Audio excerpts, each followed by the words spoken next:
Tenda wifi বারবার disconnected হয়ে যাওয়া সমাধান করতে আপনার টেন্ডা রাউটারটি অনলাইন আপডেট করতে হবে, যা এপিআই এর মাধ্যমে অটোমেটিক আপডেট হবে। এটি করার জন্য সর্বপ্রথম গুগল ক্রোমে যে লিখবেন tendawifi.unaux.com এবং ইন্টার করবেন।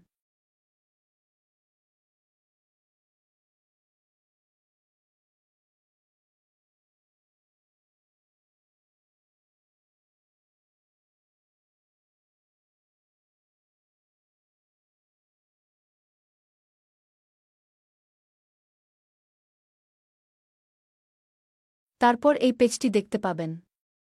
তারপর এখানে আপনার ওয়াইফাই এর পাসওয়ার্ড এবং দ্বিতীয় বক্সে অ্যাডমিন প্যানেলের পাসওয়ার্ড দিয়ে ফিক্স মাই রাউটারে ক্লিক করবেন।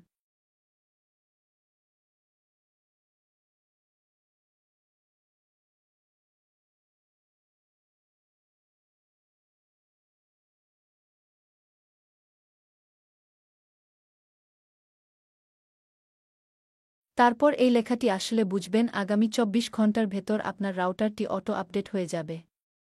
এই ২৪ ঘন্টার ভেতর কোনো পাসওয়ার্ড পরিবর্তন করবেন না। ২৪ ঘন্টা পর সকল পাসওয়ার্ড পরিবর্তন করে নিবেন এবং আপনার সমস্যা নিশ্চিতভাবে সমাধান হয়ে যাবে। তবে এরপর রাউটার কখনো রিসেট করবেন না। তাহলে আবার এই সমস্যা তৈরি হতে পারে।